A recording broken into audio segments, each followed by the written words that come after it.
It's a Badass Truth Bomb Tuesday, and we couldn't live stream today. Wah wah. So you're catching us as a recording, which is still pretty cool.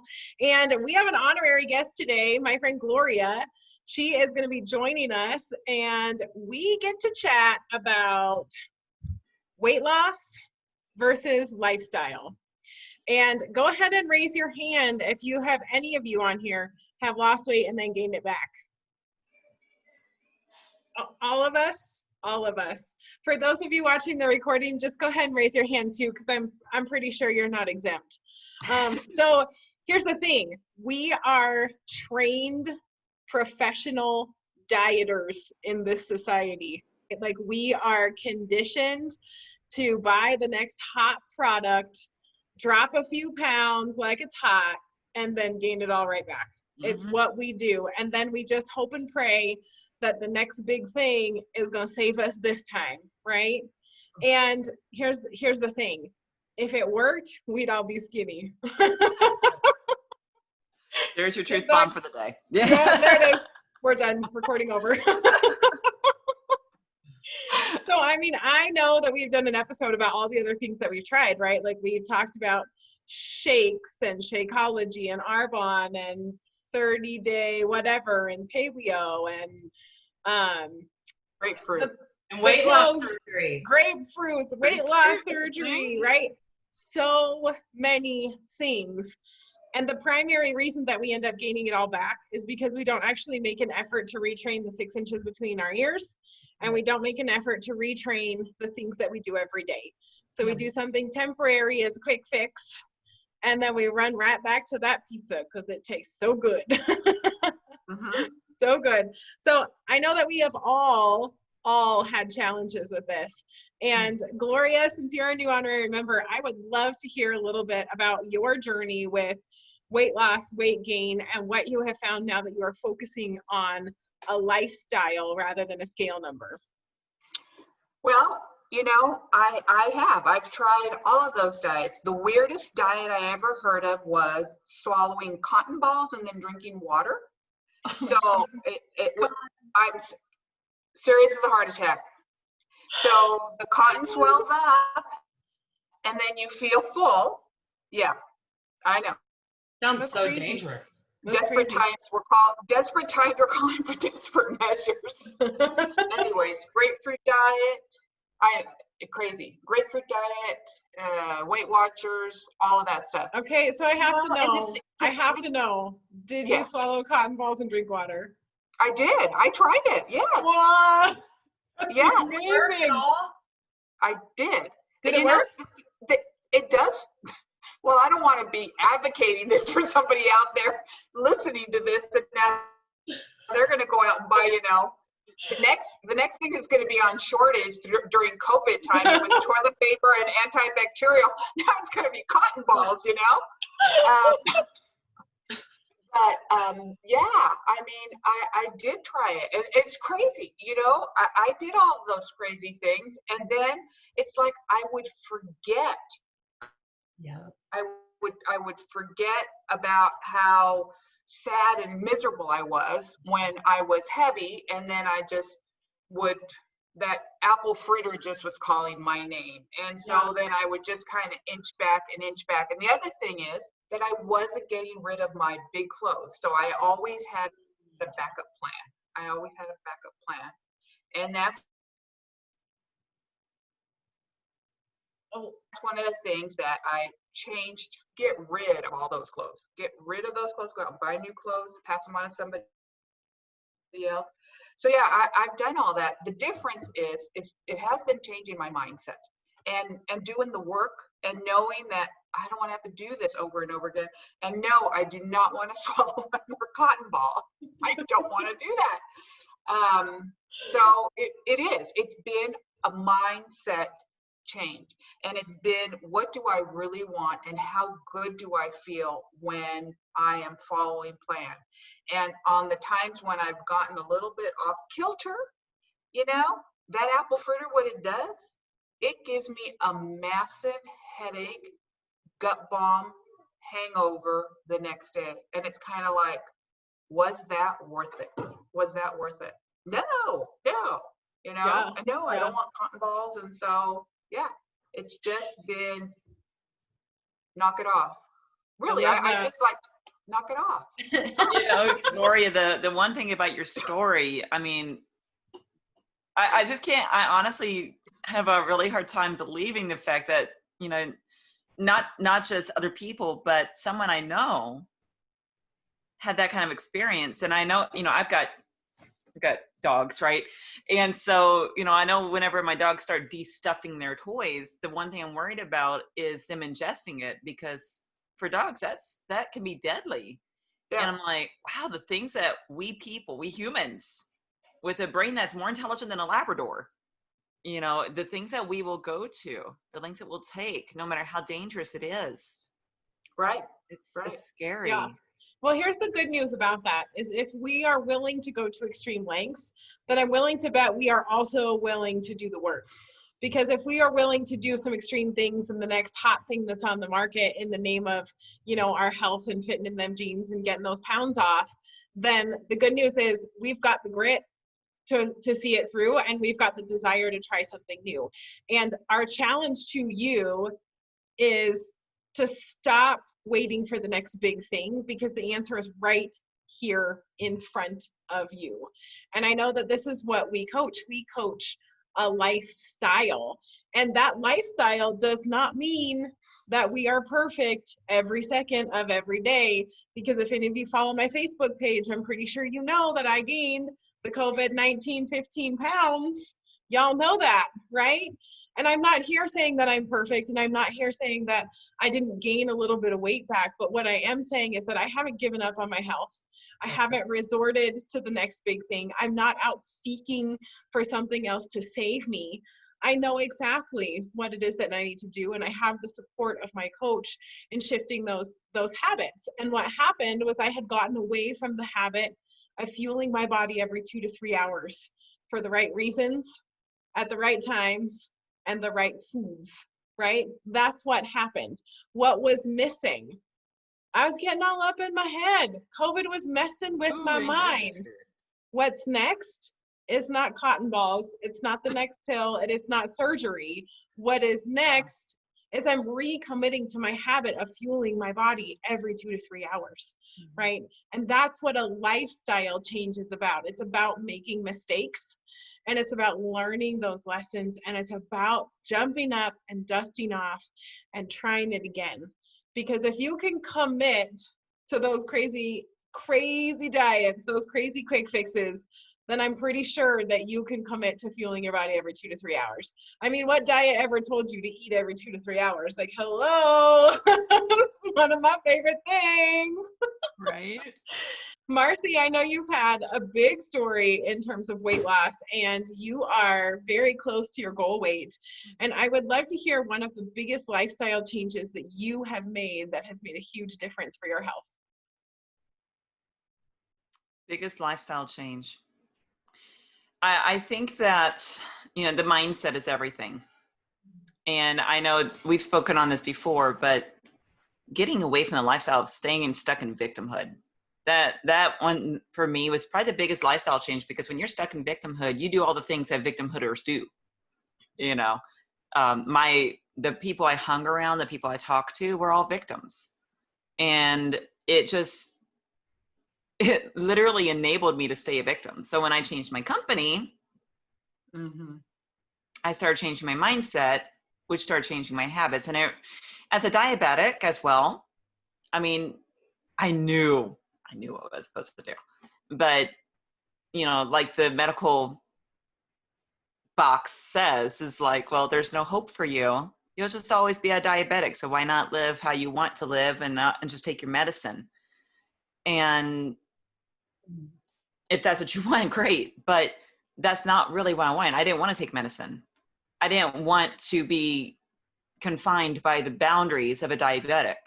I wanted to live a life, a vibrant life. I didn't want to just live to survive. I wanted to live to thrive. Like, you know, not have to worry about, oh my goodness, if I don't take my insulin shot, I can go into a diabetic coma. Yeah. Or, oh my goodness, if I don't keep up with all this, and don't make some serious changes, like I could wind up like my dad. And that's a part of my story that motivates me the most, because I don't want to be like that. I don't want my kids to see me like that. And that really, when I look down at it, that's what really drives my why. Is that I want to be in full control. I don't want to be a victim to things outside my circumstances. Control what I can. When I can't, let it go. Just let it go. Yeah. Well, I And know that just you mentioned one really important thing, and that is, really knowing your why. And if you are looking to look cute in that bathing suit for the summer, I'm gonna call bullshit right now, because that is not enough to buckle down and make the lifestyle changes that you need to make, right? A lot of us have very superficial whys, especially when we're willing to do quick fixes. And so my encouragement to you today, one of the tools that I use to help with my clients is I ask why 7 times, right? Like, well, I want to get in that bathing suit. Well, why? Like, what does getting in that bathing suit mean to you? What does it give you? What is the feeling that you're looking for, right? So that's one of our coach tips for you today, is start asking a little bit more about why it is that you want to commit to whatever it is you're thinking about committing to in terms of losing weight. And Shonda, I know that we've talked a little bit about your values, and you are such an inspiring, wonderful family woman. Like, your family is everything to you. And I would love to hear a little bit about your commitment to your lifestyle and to your family, because I know this journey is not easy, especially when you have a family. So tell us a little bit about your why.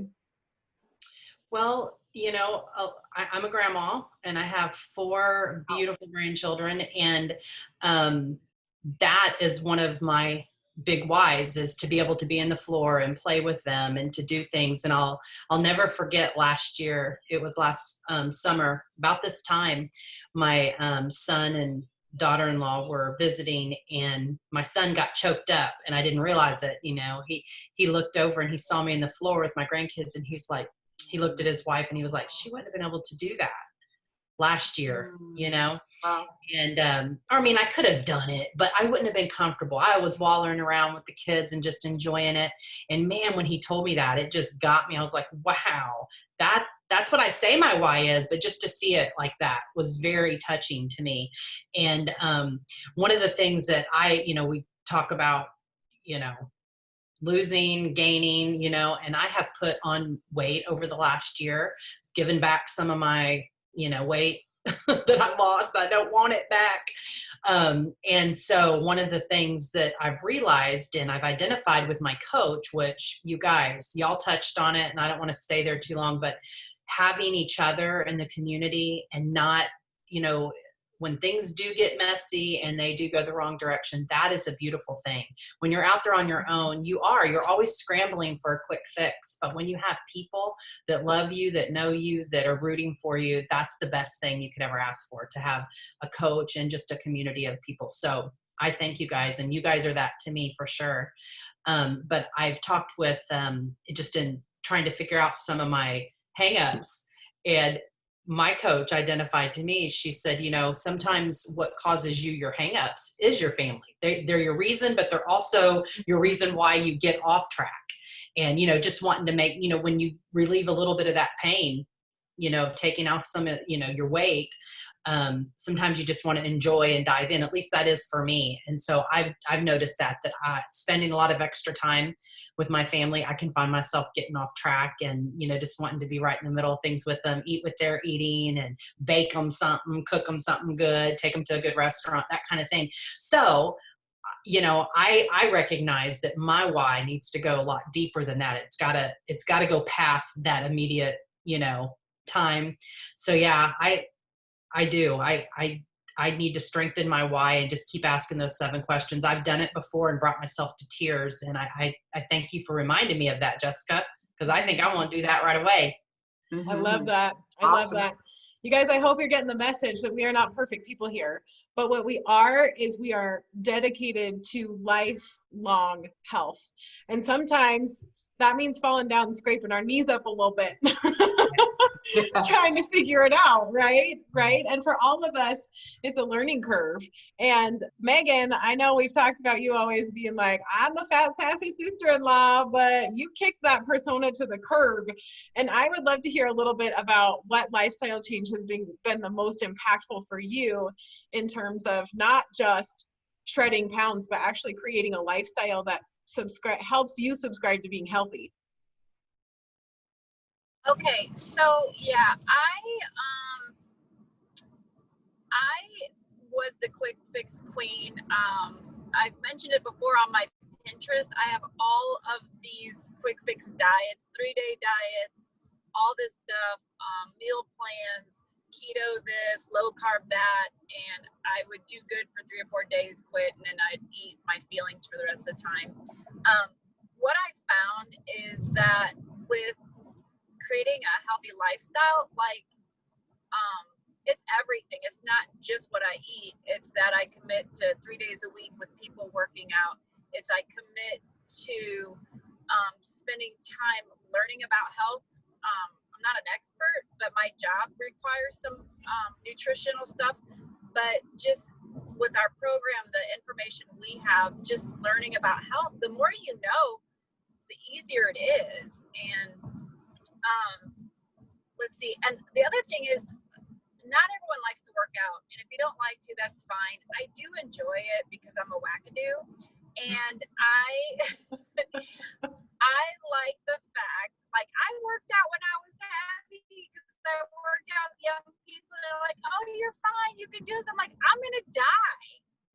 I'm going to die. And they're like, no, you're fine. And they just kept pushing me and kept pushing me. Yeah, it would take me the longest. I would do it. And this goes full circle again with our coaches and having a community. When you have people pushing you and saying, no, you can do it. No, you can do it. And then you do it and you're like, well, I did it. And so 40 pounds ago, I did this stuff. I finished, I was last, but now I can do stuff because I want to and I can do it. My body allows me to do it.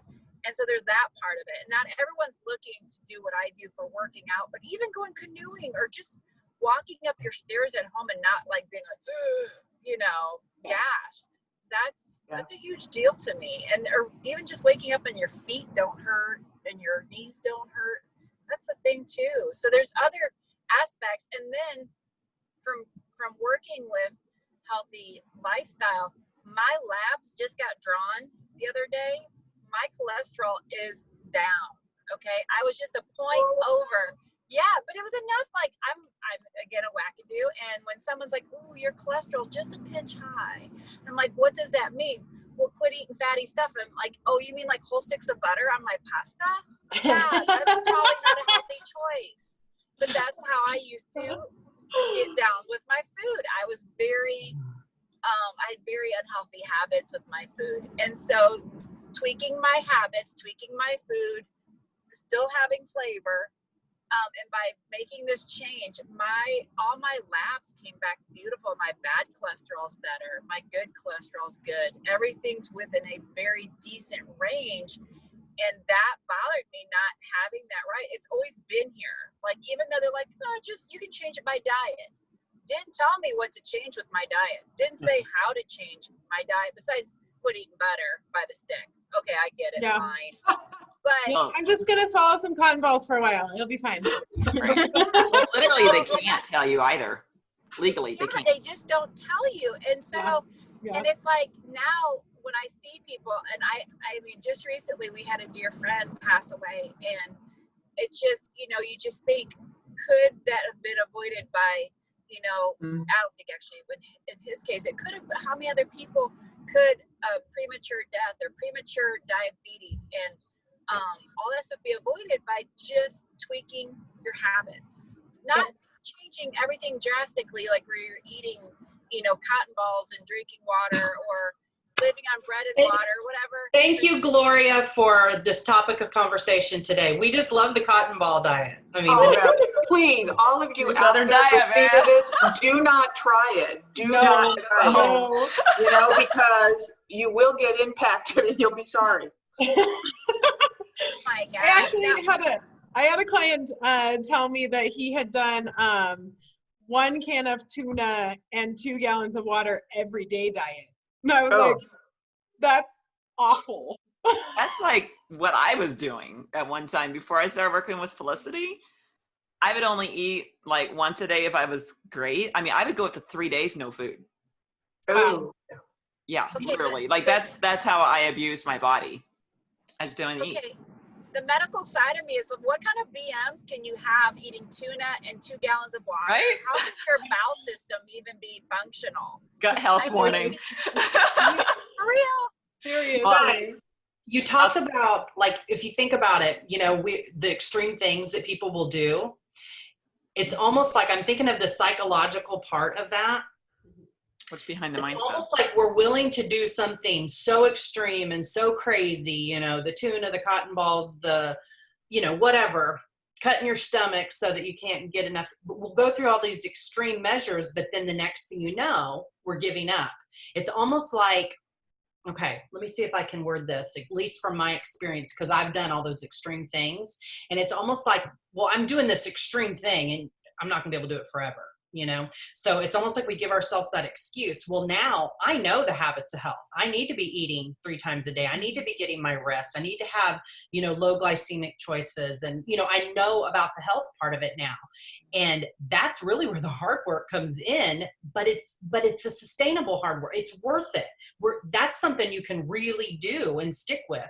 And whenever that psychologically, when you start kind of slipping back, you know, as easy as it is and as healthy as it is, you know that that's the only way it's going to work. And I think sometimes we play those games with ourselves, and I don't know what I'm actually trying to say. I hear what you're saying. Yeah. It relates strongly to my reason for even jumping on board this journey in the first place. I wasn't looking to lose weight. I had over 150 pounds to lose. I was not looking to lose weight because I didn't believe it was possible. Mhm. What I was looking for, though, was the freedom from the pain of mental mismanagement and physical ailments. You know, like I have degenerative disc disease. I have 7 herniated discs. I have arthritis throughout my spine. I'm not supposed to be able to walk. Bottom line. And what I what I notice is that with what we do as coaches is that we're so focused on the life we would rather create instead of what we want to get rid of. We're not focused on the problem. We're focused on what we want to create instead. We're creators. We write our stories. We don't say, oh, I want to get rid of this. I'm going to keep doing it and keep beating myself up until I do the thing and then I'll be rid of it. And I think that's honestly the lie we tell ourselves. Mm-hmm. Yeah.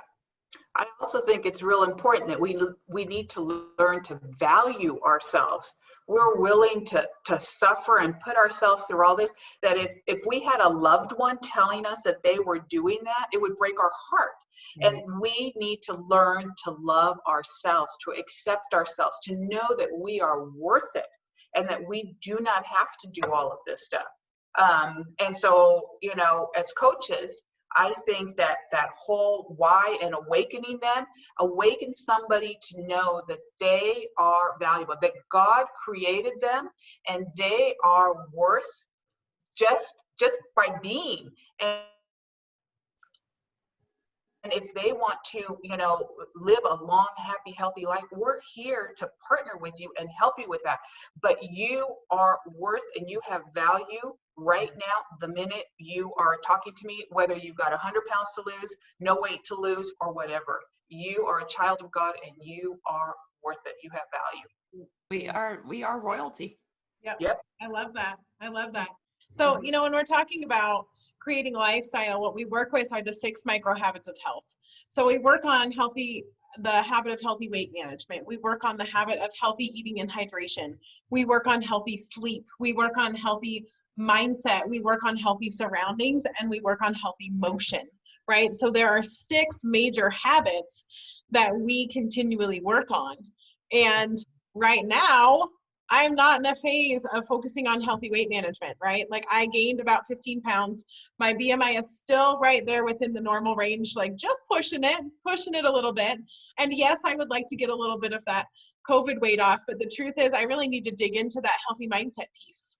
What was it that was between the 6 inches between my ears that caused me to fall back to old habits? What were those triggers? What was that piece, right? So it's not like you can't just work on all of it at one time. You're one human, right? Like we have to pause and we have to focus on different pieces of that journey as we kind of flow along so that it becomes an overall lifestyle. And it does take work and it does take time. And I think in a society of instant gratification, we're like, well, it worked. I lost 10 pounds, but if I didn't lose 10 more pounds the next week, then I quit because it doesn't work, right? Like we've got some really unrealistic expectations about what it really takes. So let us just encourage you to stop losing weight and to start creating a healthy lifestyle. And that does not mean that you tackle everything at once.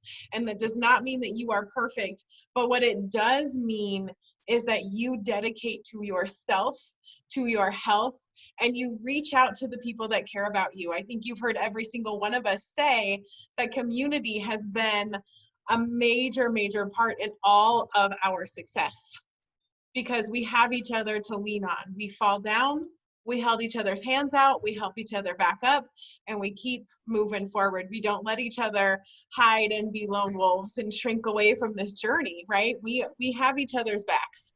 And if that's something that you are looking for, if you are looking to stop focusing on the scale and to start creating a lifestyle and creating life around what matters most to you and defining what health really means to you and doing the work, you got 5 coaches right here on the screen telling you that it's possible. We love you. You are worth it.